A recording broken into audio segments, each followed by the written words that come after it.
Welcome to new venue. Hopefully you like it. I have no idea what is where, so you will need to ask the personnel here where are the toilets, where are everything else, but all the food, everything is inside this room, so please help yourself even during the talk. Today we have Marián Varga speaking about Java and Kotlin, which is for us the first because we didn't have Kotlin at this meetup before. So Marián, floor is yours. Hey. Okay, so hello and welcome to my talk. Uh, the title is Move Your Java Backend to a New Level by Adding Kotlin to the Mix. Okay, so maybe let's just try to be active. How many of you are already using Kotlin? Do we have such people here? Oh, quite a lot. So I don't know why you're here actually, because because you already know why you're doing it. But maybe you have some people around you who might use the information from this talk. And how many of you are using Java and think you don't need Kotlin?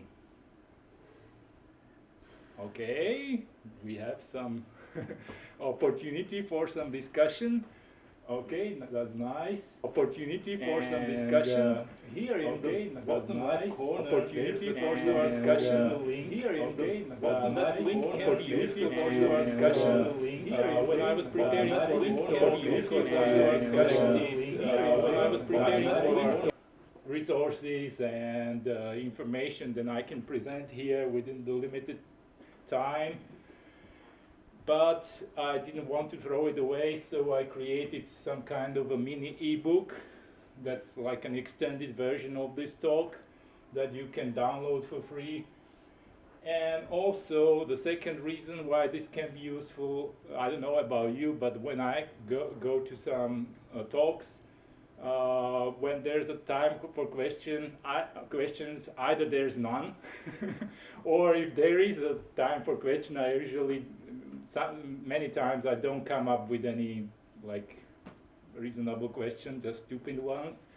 And then a day or two later, then I have some good questions, but of course it's too late. So this is also a way to keep in touch and continue the discussion. Who am I? My name is Marián, and I like to say I love to integrate. One of the things that I do right now, I'm writing a book about integrating and connecting systems via APIs. But that's just one way of connecting. And usually when we connect systems, we can have different reasons, but one common reason is that there is some legacy system. Who likes legacy systems? Okay, but legacy systems are very important because they have usually a lot of business value, and they usually make the most money, of course. So if you want to be paid well, you need to take care of legacy systems as well. But of course, also the world is evolving, and we also need some modern stuff. And the best way to get the best of the two worlds is to try to connect them, to integrate them somehow. And I think Kotlin is also some tool that can help you join the legacy of Java with some cool new stuff. And what I also like is not just connecting systems, I also like connecting people, because when developing software, we don't only need coders, we also need some other people who don't code or don't know how to code, or don't understand what coding is about, and we need to somehow work together, and we need to be able to communicate. So that's also very important.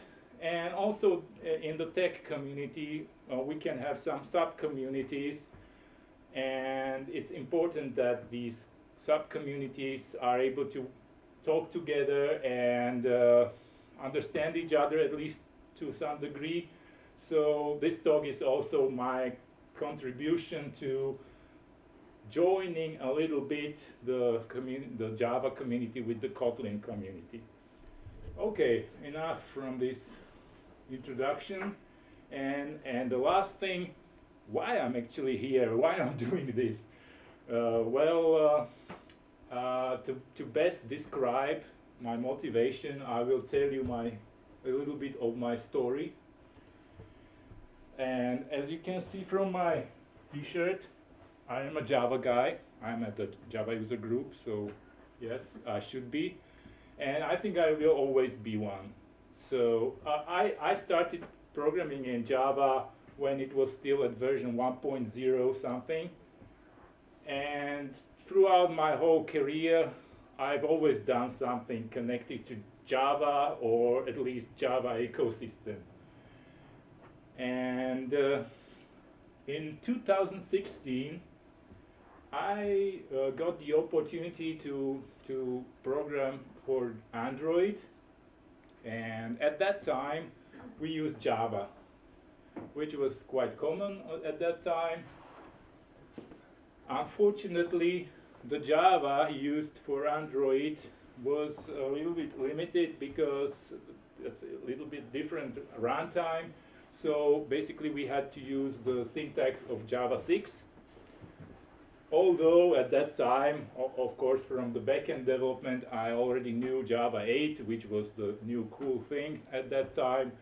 And I was a little bit sad about that. And for example, if we had to wanted to share some code between Android and backend, we had to stick to this Java 6 syntax, which wasn't very cool.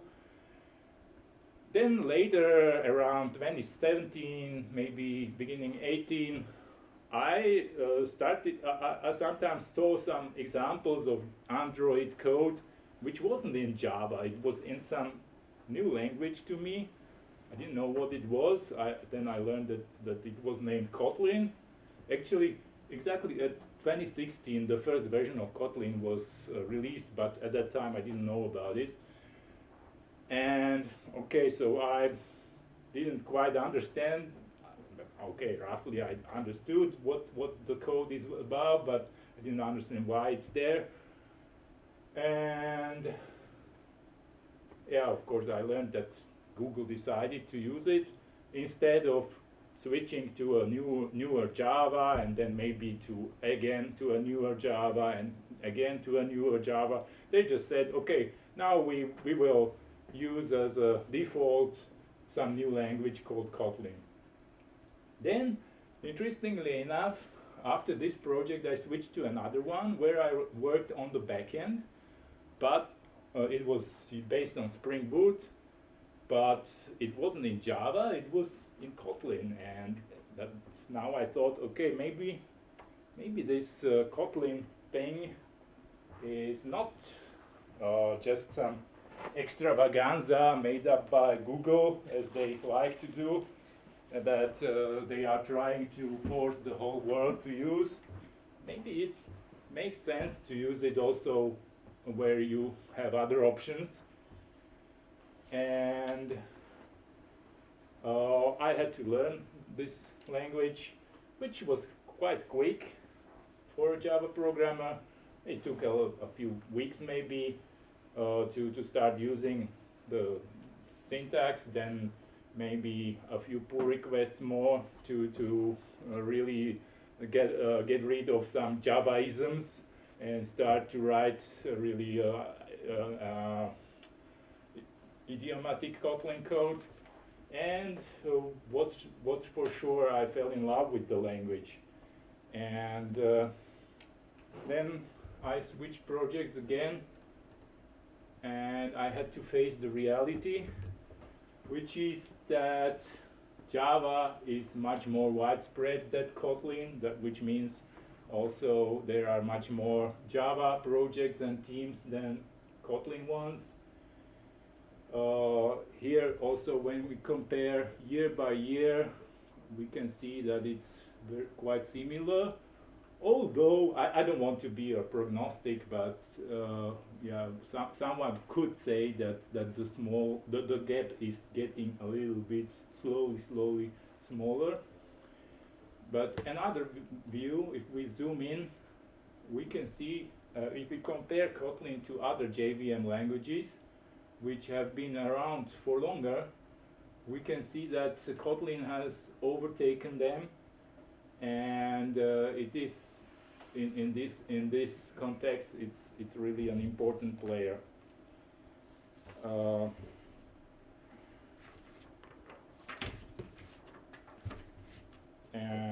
Okay, and then now I'm still using Kotlin for my hobby projects, but for the customer projects I got back to Java.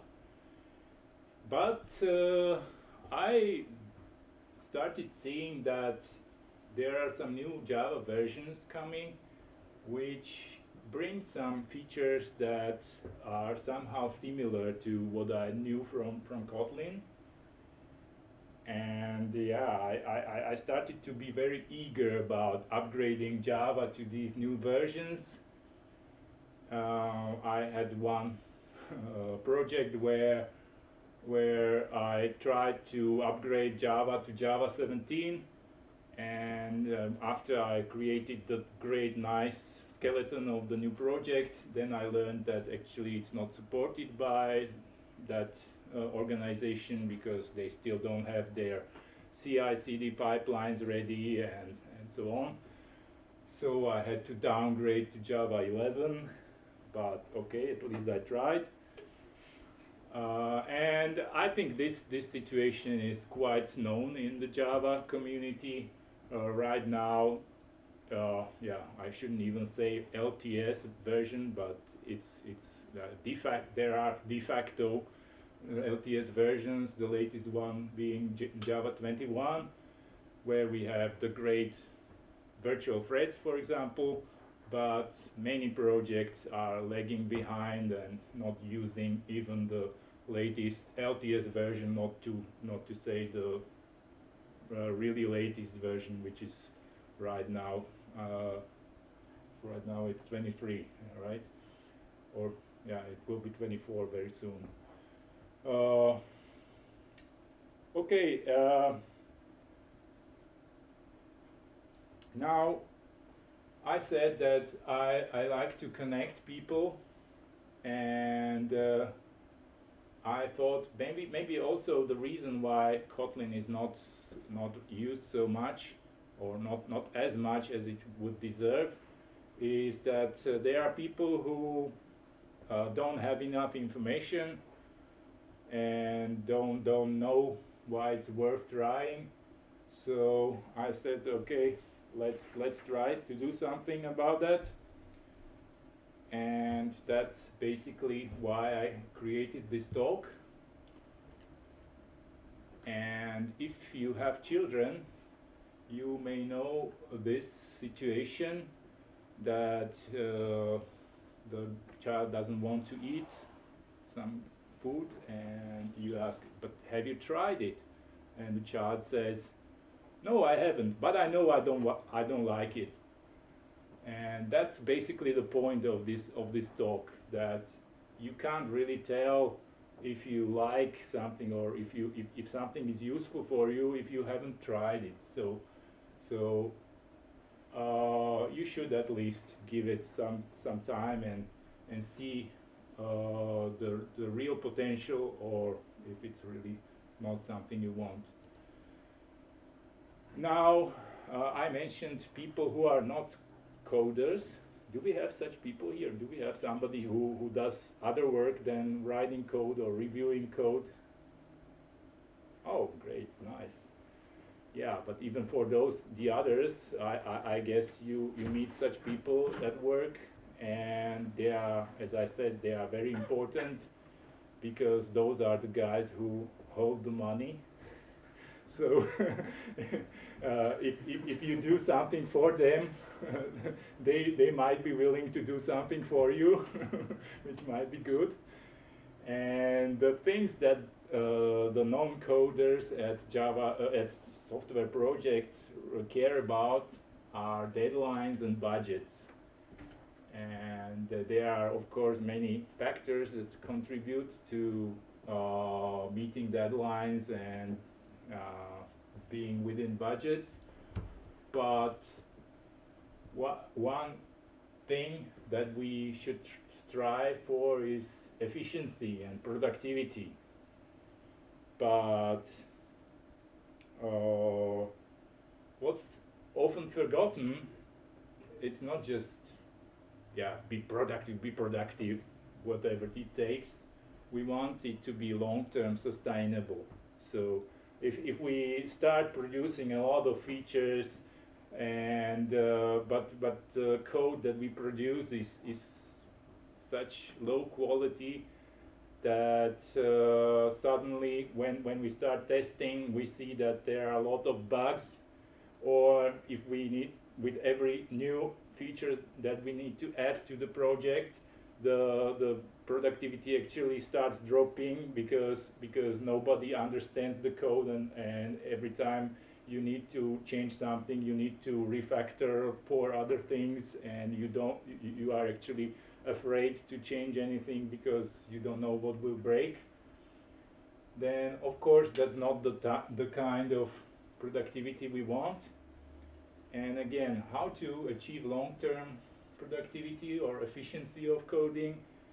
Again, there are many factors to it, but one of them is code quality, in my opinion, and also the motivation.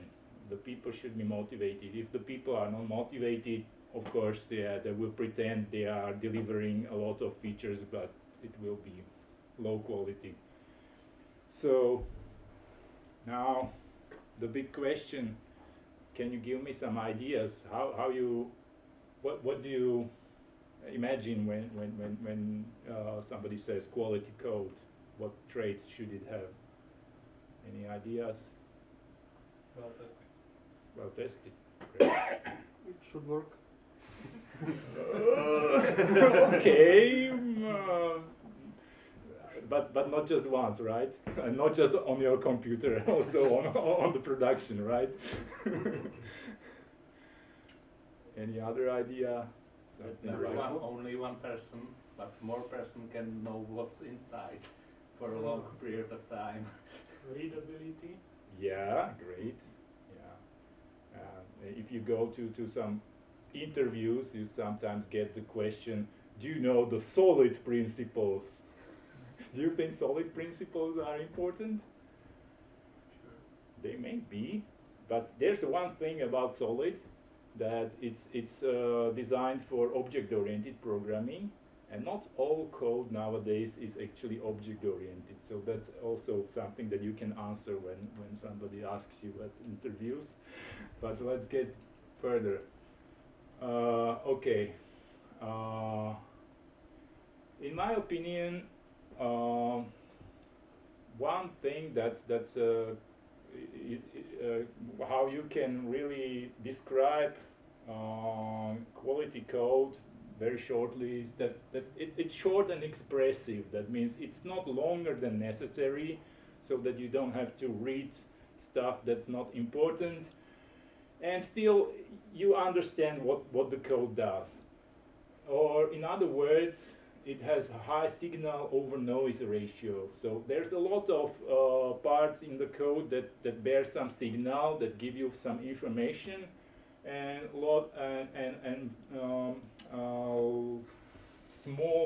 only a small part of the code is just, you know, some brackets or some things that you don't really care about. Here's a notorious example of low signal over noise ratio. This is a typical Java bean, where actually the useful information is here in this rectangle, and all the other stuff is just boilerplate code. Getters, setters, toString, hash code, and okay. Now you probably say to yourself, I have probably forgotten about Java records, right? No, I haven't. I know that Java records have been in Java since Java 14. And yes, they are great. That's why I tried to upgrade to the Java 17 at that project. And they are actually something that's very similar to a Kotlin feature called data class. But there are, yeah, we could say, okay, problem solved, but is it really so? Do you think we can, do you know of some cases where you cannot just take any Java bean and convert it to a Java record? Any ideas? Some logic. When it have some logic. Some Logic. methods, Where can you put logic in a record? Records are final. Yes. So if it cannot be final, for example, in JPA, where it says you have to have setters, yes. Another reason, for example, if you use a dependency injection, like for example Spring Boot, by default, and also if you use some annotations, there are some proxies generated, and these proxies need to subclass your bean. So again, record is a final class, so it wouldn't work. You would have to use some other mechanism.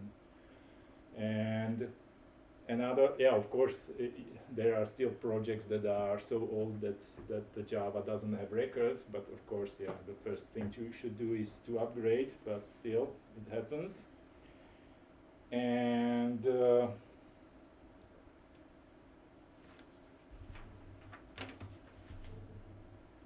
with so here are these cases.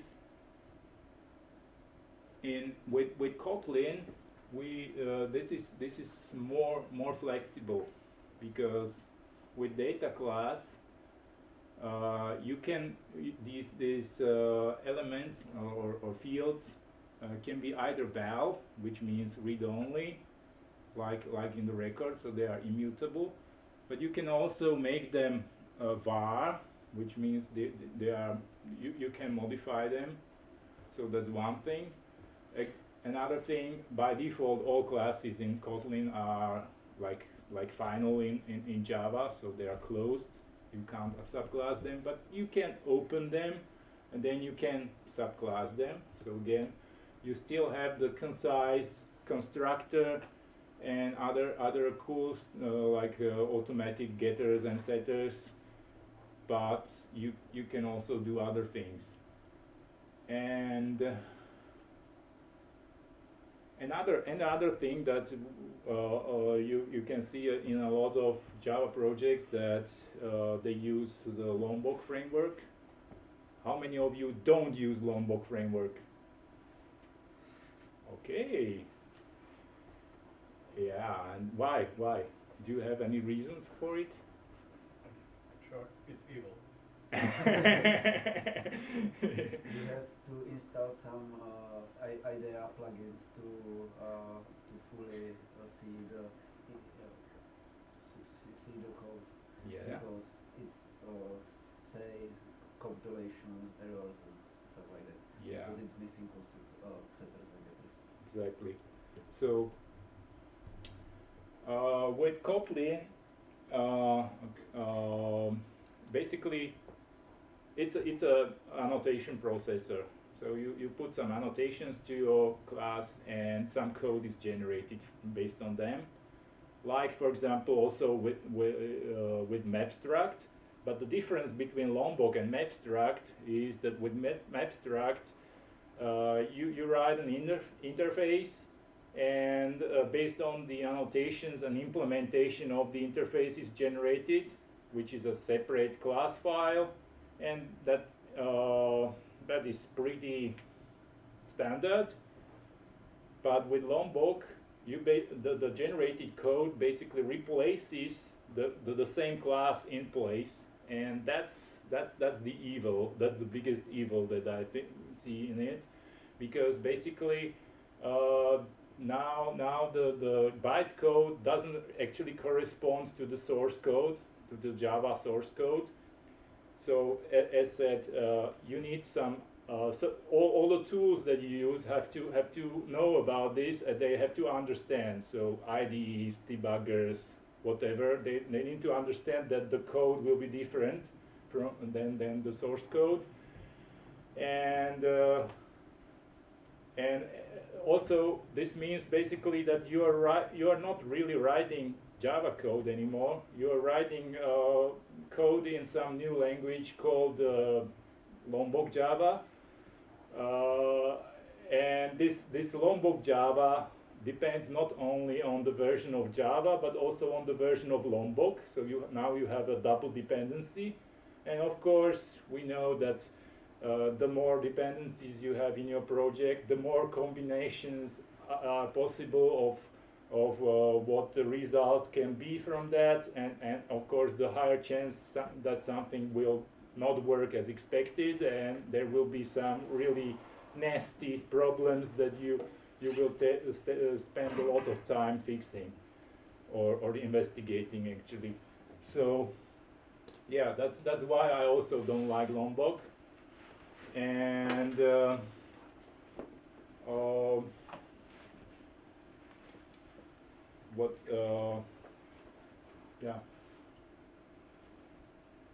but so the idea is, if we are already using some new language that I named Lombok Java, we could instead use some properly defined language which has a really better support and a bigger community, and that would be Kotlin, of course. Now there's more to using records in Java.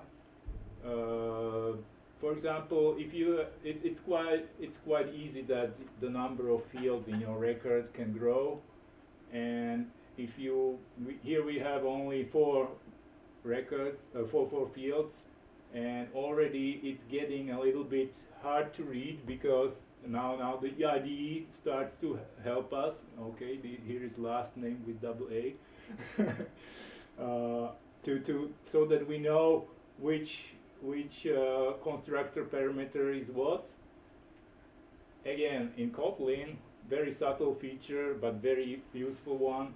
Named parameters. So now you don't have to preserve the order of arguments, and it's totally clear which argument is what.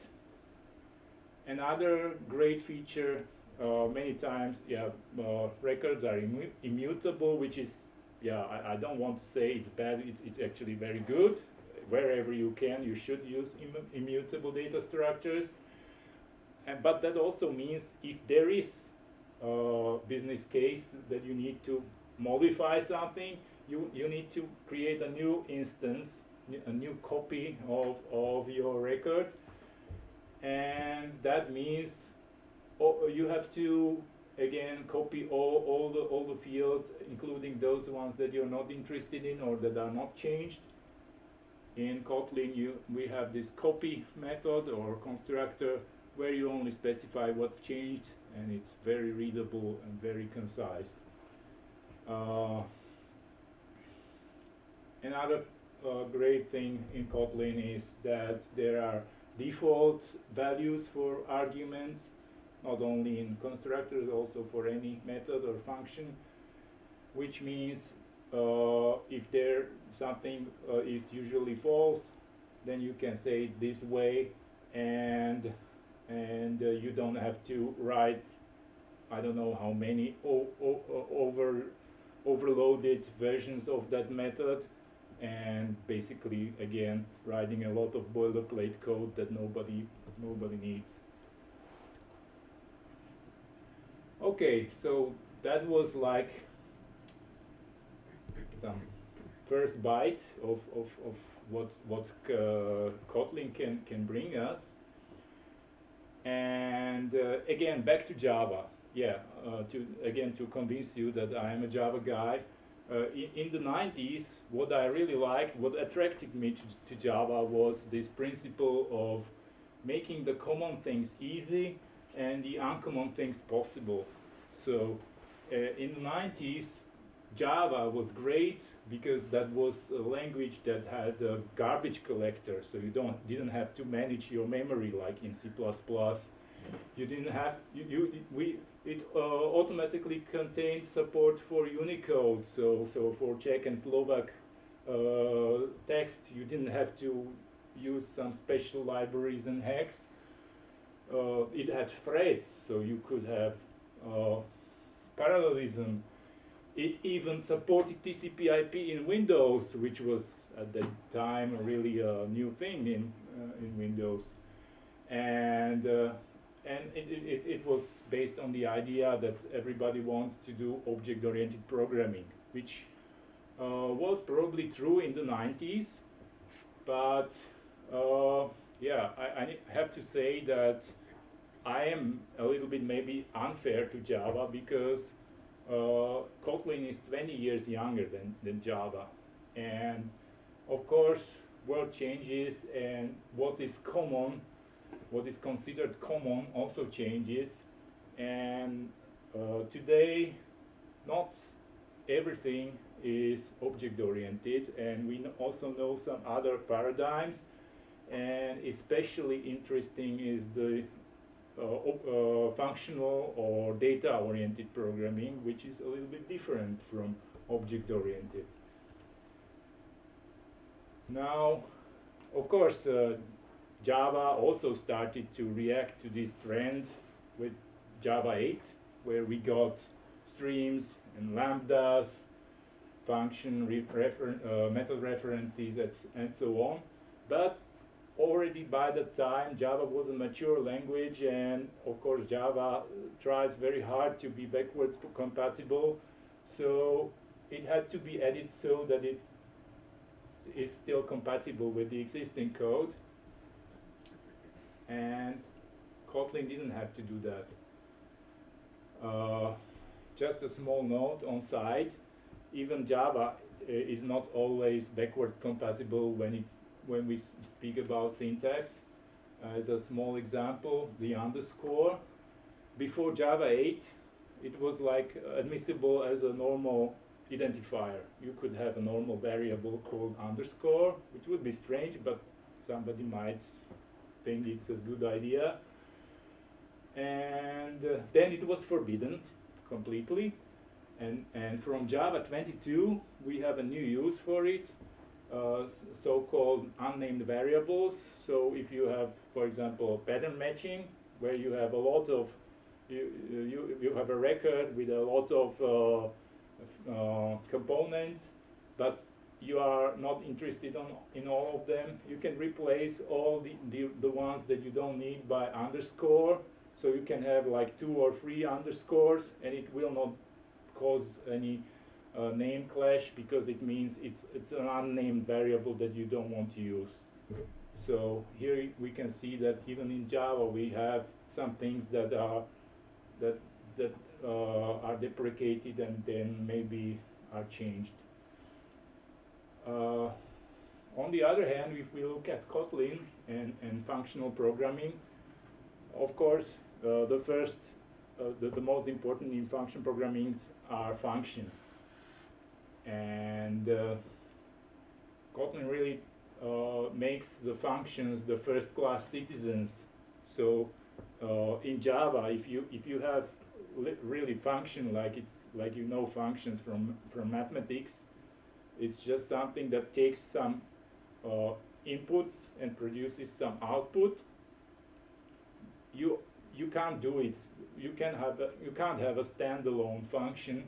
It has to be a method inside a class.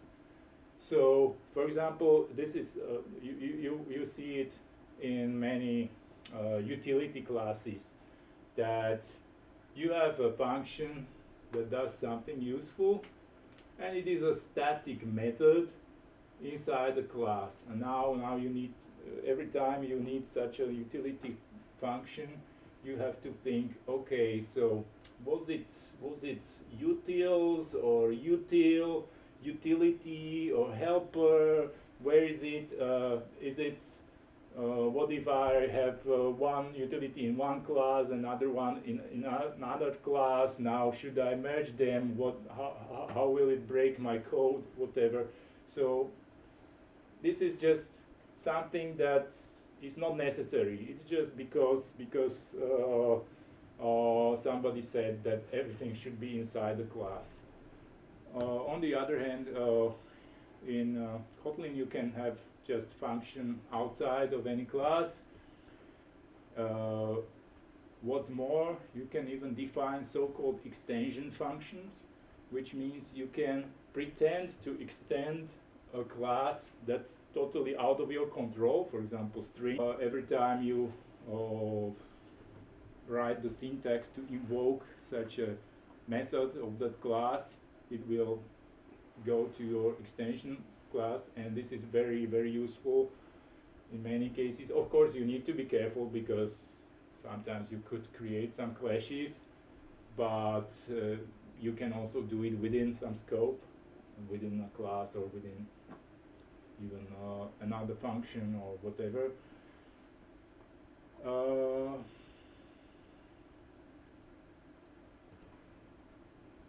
Now, the typical pattern for functional programming or data-oriented programming is some kind of a pipeline where a stream of data is entering, and then you do some filtering, mapping, aggregation, and then you collect the results somewhere.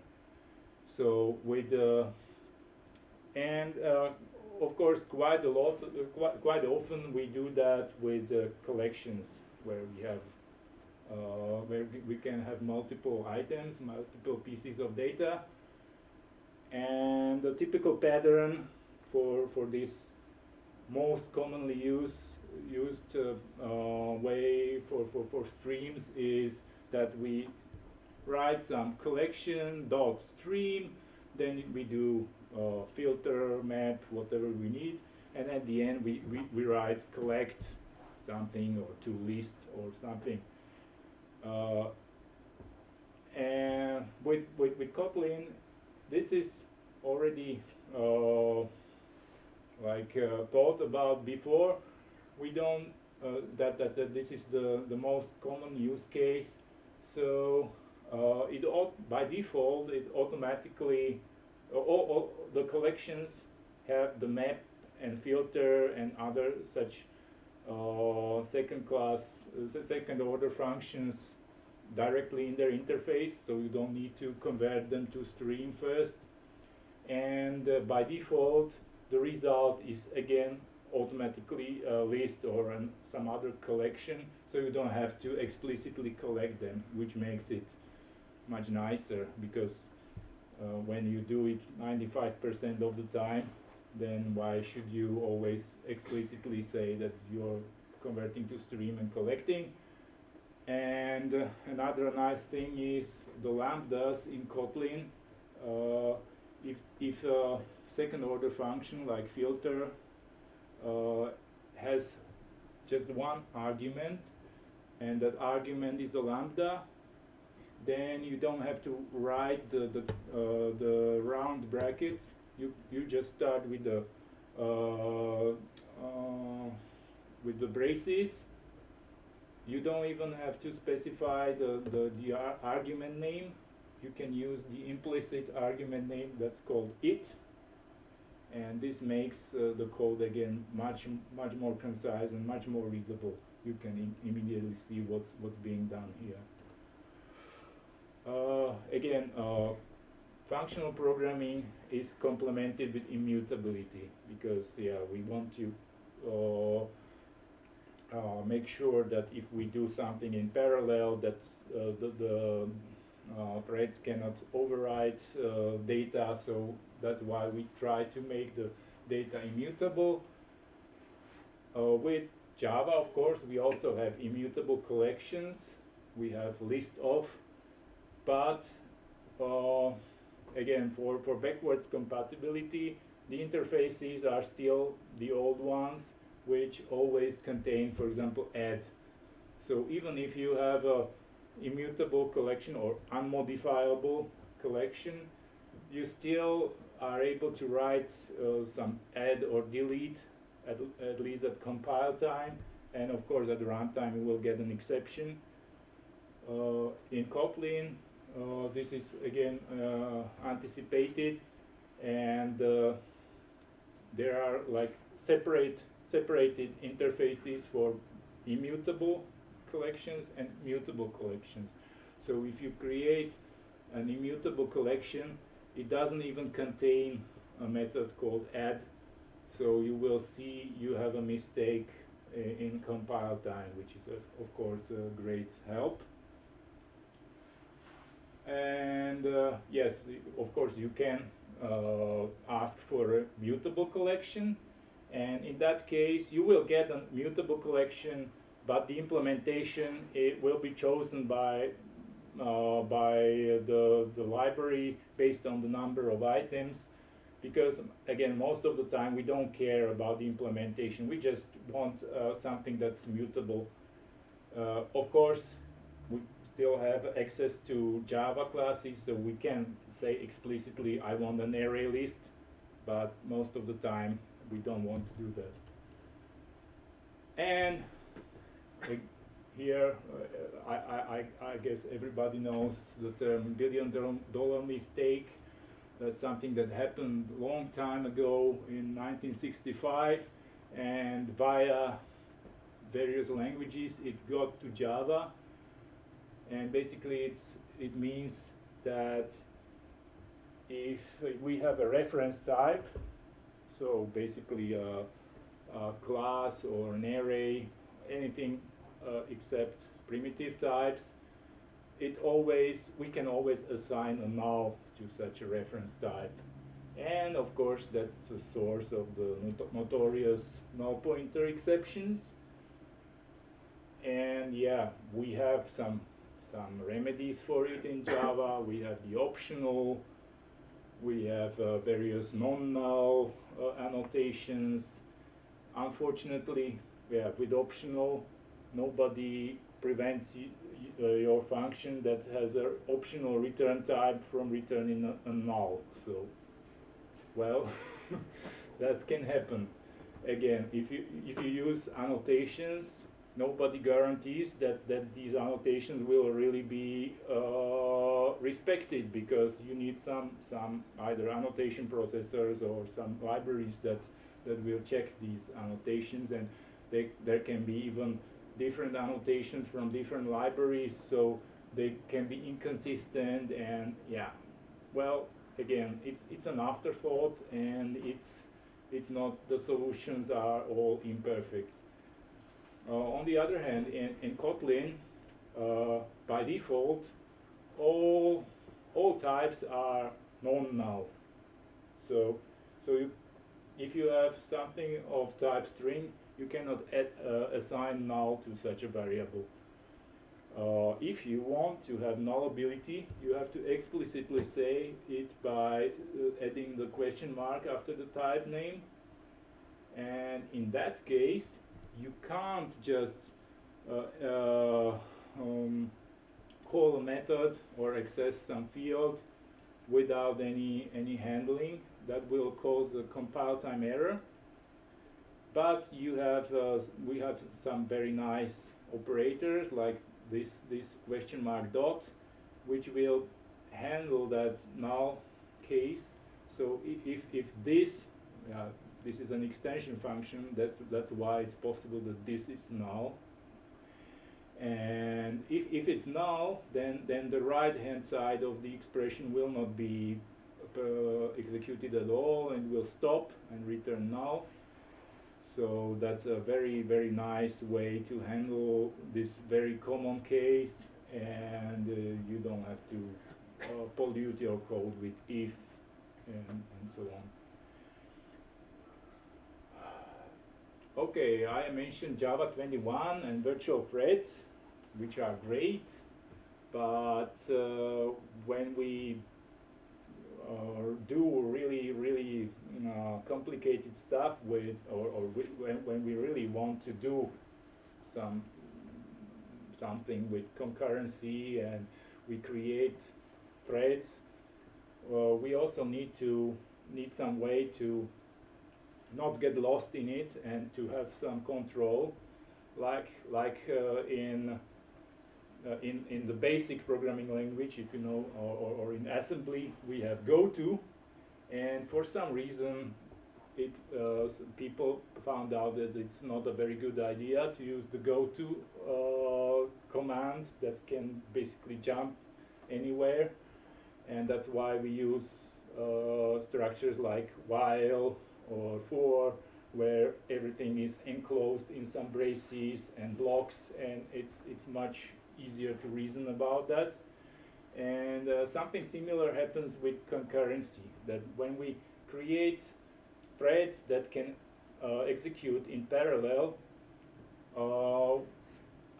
in most cases we want to be sure that when one of those threads finishes, that the other ones also finish, or they are somehow coordinated, so that we don't forget about some thread that we created, and it will continue executing somewhere in the background and nobody knows what happens actually. So and for that we have something that's called structured concurrency. Unfortunately, in Java, still even in the latest Java, it's still in preview. So yeah, we are still waiting for some consistent and reliable way of managing threads. Whereas in Kotlin, from the very start, we have coroutines, which is a structured concurrency construct that is built into the language. So if you really want to do a lot of asynchronous and parallel stuff, then with coroutines you really can have it under your control, and the code looks almost like sequential, like normal single-threaded code, but it can be asynchronous and it can be parallel. And there are a lot of other features. Many of them are my favorites, but I don't want to put you to sleep here. So yeah, if you are interested in more, reach for my mini book that I mentioned at the beginning. I will skip over this, but to sum it up, you can still say, okay, this is all nice, but it's just a syntactic sugar. That's a common argument that I can hear. And yeah, that's true, but again, you need to try it, because when you see that there are so many small things, small improvements in the language, together all of these improvements can have a big impact. So I call it syntactic sugar synergy. So suddenly it's very powerful. It's not just bit and bit, but it's like some system that's in a new level, so to say. And yeah, even we can compare it even with Java, because as I said, with new Java versions, we get new syntax features. Some of them are even features that are not present in Kotlin, like for example the pattern matching. That's quite an interesting feature in Java. But there's many times we can see something like a vicious circle in the developers and developer teams. New features are coming to Java now every 6 months. There's a new major Java version, but they are coming bit by bit. So yeah, there's a new Java version, and now a typical Java programmer will take a look. Okay, there are some new things, but somehow it doesn't make, I don't know why, because they can't see the big picture. And they say, okay, I've always programmed this way, why should I change something? It's actually safer to use the old syntax because it will work in Java 8 and it will also work in Java 17, so why should I bother about these improvements? But at some point there will be some major upgrade. Yeah, that's another unfortunate thing, that even though we get the new Java version every 6 months, the reality is that in projects the Java is at least the best, in the best case usually it's jumps from LTS version to LTS version, so like from Java 11 to 17, now to 21, and then suddenly there are a lot of features actually that are in the difference between these versions, and the Java programmers are unprepared, and now they don't know, okay, what should we do? So again, this can be a source of some confusion, and basically, yeah.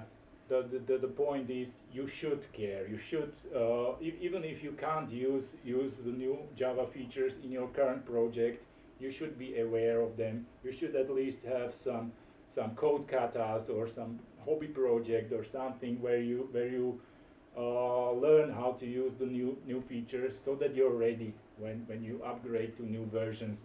Because otherwise, it's really, I'm too busy chopping woods to sharpen my axe, so I will continue doing everything inefficiently because I just don't have time, and that's stupid.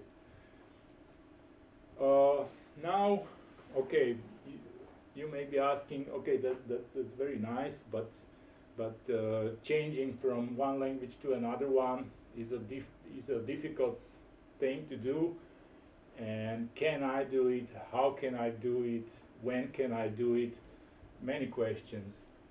The good news is that from Java to Kotlin, really the paths are very short and very easy.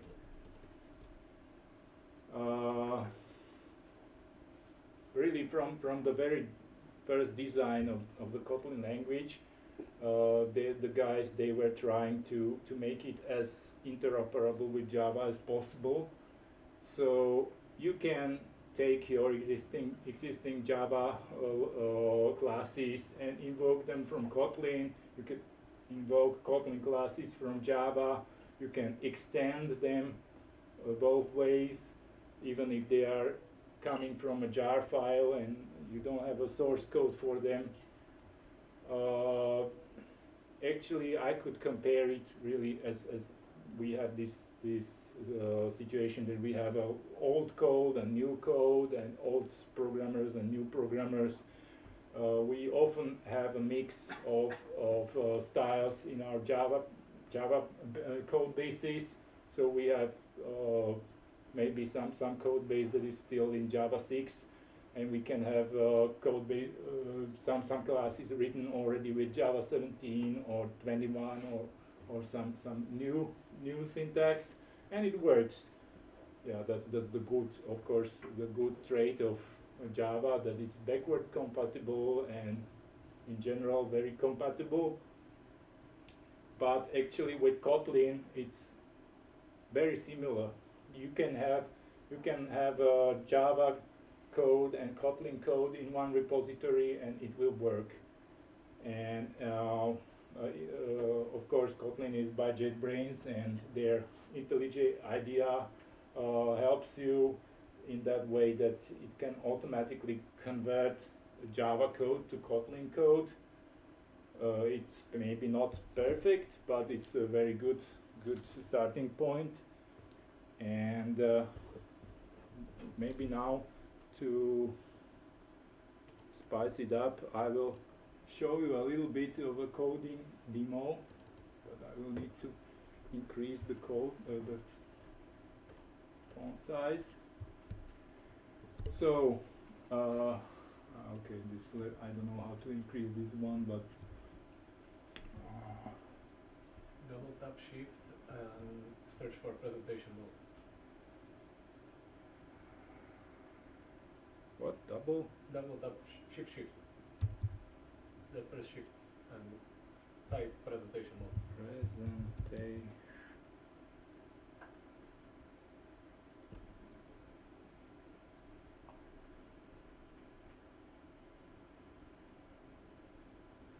There is like the first one, there is a button which is off to the right side of the screen. I think that's it. No. Okay. Maybe enter presentation mode. It's somewhere in view or something like this, but I also don't see what you are clicking there. Okay, I think I will try to manage. Even at least we can see the editor. And so this is an example of a Spring Boot application. That's some example that I wrote how to consume SOAP web services, SOAP web service from Spring Boot. So basically, when I start this, okay, this is really, I will maybe do it here. Maybe try enter presentation mode. Okay. Enter presentation mode. Okay. Okay. Let's try. Okay, but I need to do it.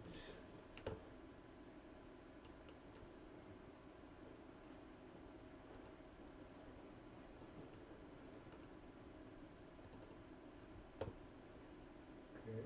And now Alt+1 is opening project view. Nice. Okay.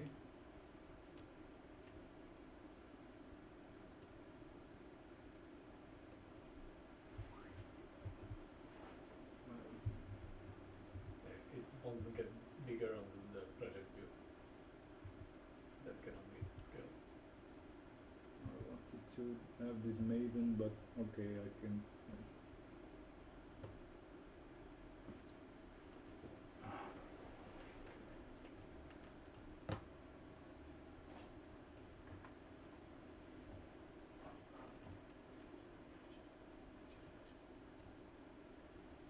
I should buy a bigger display for my home so that I'm prepared for this.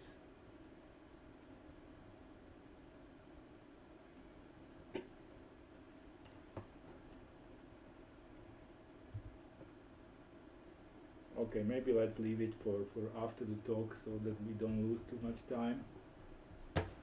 Yeah, but basically what I wanted to show you how I can easily add Kotlin to an existing Java code. And also, when you're using a framework like Spring Boot,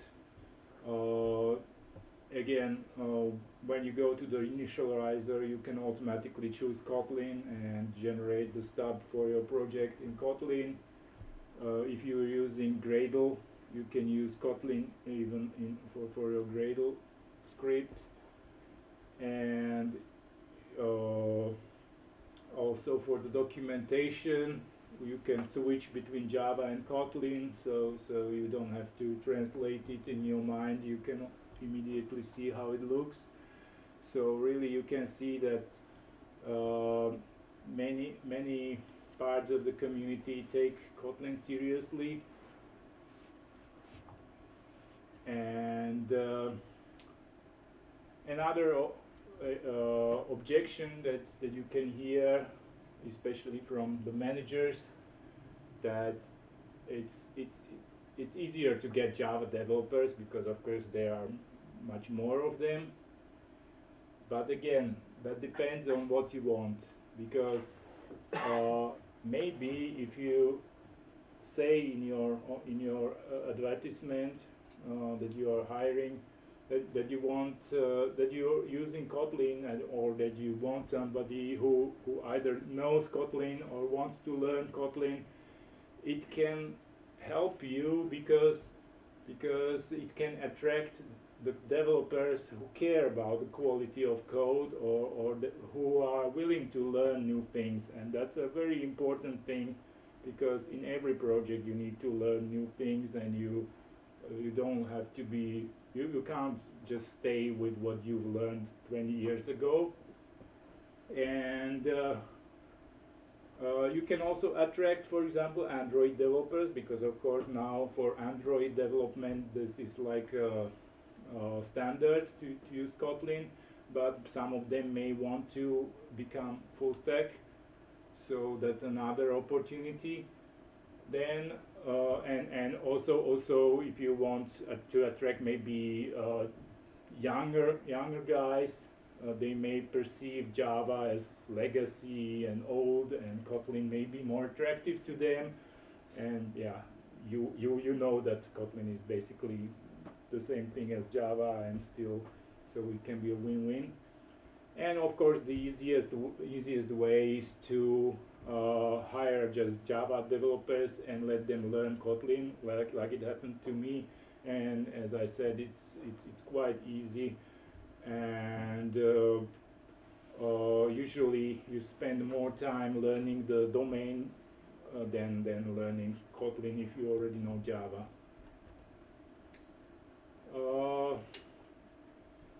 Then of course there are some strategies how you can start small. You don't have to switch everything at once. As I said, okay, you can combine, you can convert class by class, but you don't even need to touch your production code. You can start from test classes, and that's actually a very good corner to start from, because for you will get two benefits at the same time. First, that it's low risk, because you won't touch your production code, and second, because actually in tests it's quite typical that there is a lot of boilerplate code, and if you want to have good test coverage, then you have to motivate the developers to be willing to maintain the tests and to write new tests. And of course, if you give them some tools, something that will help them, then they will be more motivated to do that. For example, in Kotlin, you can use these backticks to put any string, to make any string identifier. So this is useful for the test function names, so that they are readable, human readable. You don't need this display name annotation. Then some more hacks, like for example, in my current project I use a lot of UUIDs, and I want some test UUID. It's long and not very nice. You can create an extension function and just convert a simple number to UUID, and you have a test UUID, and it's much nicer, much more readable. Then, okay, that's it basically for the pure backend, which was the title of my talk. But I want to tell you a little bit more. The second reason why I was attracted to Java in the 90s was this claim, write once, run anywhere. And because again, I was able to write one code, and that code worked on Windows. It also worked on Unix or Linux, even if it contained a GUI, and that was a great thing. Again, what run anywhere means has changed a little bit since then, and now if we are doing some front end, we don't use so many desktop applications nowadays, and we write quite a lot of web-based applications with web-based GUIs. Here, this is again Kotlin tries to catch this trend of the new platforms that we have now, and we have this Kotlin multi-platform thing. So you can use Kotlin not just to target a JVM like with Java, but you can compile to other platforms. Of course, Android, but also for iOS. But also, yeah, okay, JavaScript, that's a little bit deprecated, but you can have WebAssembly as a target. So you can target browsers. You can also, but with WebAssembly, that's not just for browsers actually, because there are also rumors that actually WebAssembly will be also the future for server side, because what you have in a typical Docker container that you run on your backend, you don't for running a service, a backend service, you actually don't need a Linux distribution. What you really need is some runtime that can run your application, your bytecode or whatever. And so maybe one day actually WebAssembly will replace the classical Docker containers. Then also we can still do native server or desktop applications, and all that can contain also the UI, as I said, the Compose UI that is it originated in Android, but basically these guys, they are trying to port it to all the platforms, so you can use the same way of writing UI also for the other platforms, and that's really cool. And even if you don't do UI, if you generate native code, there are some benchmarks that say that the native code is smaller comparing to the native code that you generate from Java using GraalVM. So it can be interesting, for example, for some embedded systems where you have limited resources. Okay, that's maybe too edgy, but just to mention it. And okay, we have some snacks here, so we are all here full snack developers. But actually I wanted to ask, do we have some full stack developers here? Okay, great. I'm also forced to be one. And the situation is that JavaScript actually started around the same time as Java, and somehow it happened. Okay, at the time in the 90s, when I started with Java, I started writing so-called Java applets. I don't know if if many of you know what applets are. They are not supported anymore, but basically it was a Java code that can run in a browser. Now everything that's on the browser is dominated by JavaScript or TypeScript, and that means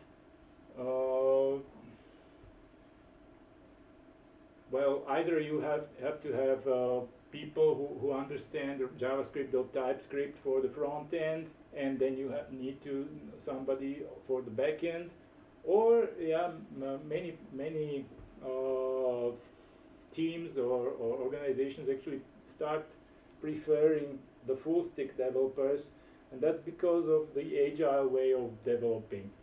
It's good to be able to deliver the full functionality, including backend and front end, so that you don't have to split it to a front end task and back end task, so that you know that now it's done and it's done fully. And so with the JavaScript or TypeScript, you can do it with one language, because we have Node.js, so we can run JavaScript code on the back end. And now the question is, do we all want to start learning TypeScript and preparing ourselves to be such kind of a full stack developers. And I don't have anything against TypeScript as a language. What I don't like so much is NPM and node modules and all that build stuff. That's really, I always thought that Java is big, and when you build a Maven project for the first time, that it downloads half of the internet, but actually if you download the node modules for an NPM project, you download, I think, the whole internet. So with Kotlin, we have a chance basically to also move to the UI and to the front end more, and that could be also a chance to somehow have an alternative to this. Okay, and still, okay, even if I didn't convince you at all, you can still continue using Java as you used it before, but at least really pay attention to new Java versions, new Java features, because they really make sense. Like for example, when I had a small talk about Java 21, I said, okay, probably the biggest feature is virtual threads, and that's good because you just turn it on and it starts working. You don't need to change anything in your code. But somebody argued actually the syntax changes are the important ones in Java, because if you change the syntax, that means it changes the way you think about the code. And that's an interesting idea, that really we should pay attention to the syntax. It's almost like when you learn some human language, foreign language. In every language, the things are expressed a little bit differently, and then it makes you think a little bit differently, and that's, I think, really interesting. So that's maybe another way how playing with Kotlin can bring you something. Okay, so now it's your turn to start thinking and maybe doing something about this. Here again is the link to get the ebook and to subscribe to some updates from me. Also, if you're interested in the book that I'm writing about integrations, that's also something that I like to generate some content about, and I sent some updates about that. So that's it for my talk, and I don't know if maybe we can try to, if you have any questions, of course I'm ready,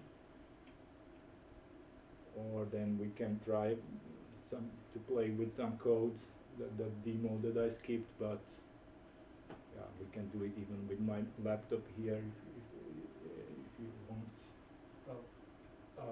What do you think in the long run, because Java is now, as you said, releasing way faster, is there really a chance that Kotlin can take over Java? I don't think so. Well, when Java started, it didn't mean that C++ disappeared, or that I don't know, other languages, even COBOL is still here. So I think Java will never completely disappear. Maybe it will be transformed somehow. We have some new stuff coming. We've been waiting for the Valhalla project and some other stuff that can have quite a big impact on how Java works. Of course, we have the challenges from AI and such stuff. So we can't tell what the future will bring. So I think the most realistic scenario is that they will continue being side by side. Maybe the ratios will somehow change, as I said, showed in the Stack Overflow. Maybe Kotlin will grow more, maybe not, I don't know, but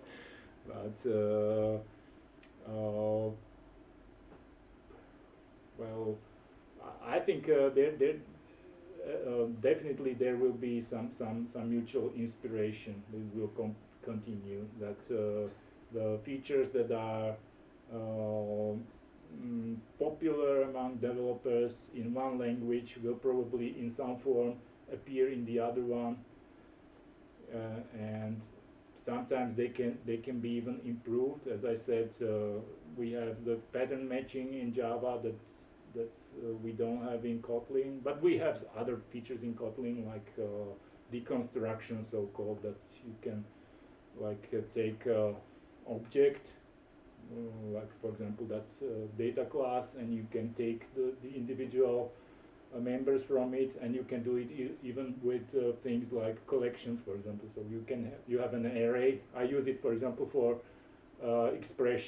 regular expressions. I have a regular expression in there. I have like four parts that I want to take out from the thing that I parse. So I get an array, and I can write like ABCD equals this array, and now it's automatically assigned to the variables ABCD. So I don't have to like use indexes 0, 1, 2, 3. It's much nicer. So yeah, there will definitely be a lot of inspiration, and that's the good thing, I think. We will also see, maybe it will be also interesting to see if there will be more companies somehow betting on Kotlin and supporting Kotlin. Right now, the biggest players are just JetBrains and Google. We will see. Java, that's a big advantage of Java, that it has much more players. And we have the Eclipse Foundation as well, where it's like vendor neutral, and there are very different companies working together on Java specifications. So yeah, it's great that we have a like competition of different things that can, sometimes they can, but they don't have to compete, they can also cooperate. So that's the point.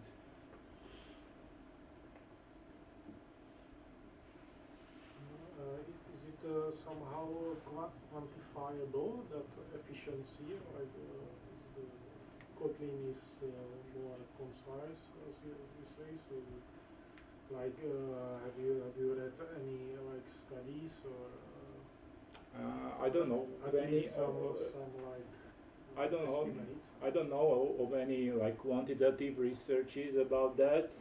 It's just like feeling, and yeah, maybe we could try to yeah, but in general, I think these studies are quite difficult, because in an activity like software development, it's very hard to do something in a laboratory settings, because either it's unrealistic, that you are just solving some unrealistic problems, and for realistic problems, of course, you don't have the money to do something with one technology and then the same thing with another technology. I don't know, maybe somebody does something like that, but maybe they're doing it just internally. I know that many companies that I work for have some teams that use Java and some teams that use Kotlin, and but also there, I think it's usually not a good idea to try to compare people or teams, that you're the better ones and you're the worst ones, because it usually doesn't lead to good results. No, I mean, I can imagine that when someone like some company switch to Kotlin, then they would be like eager to report, hey, like we have increased productivity by 30% or something. I haven't tried to search for something like that. Yeah, but I don't know about that, to be honest. But yeah, we could also ask the same question about, for example, Java. Like, if somebody switched from Java 8 to Java 21, did their productivity increase? I don't know if there are such studies. So it's hard, I think, to get such data. Okay, then thank you.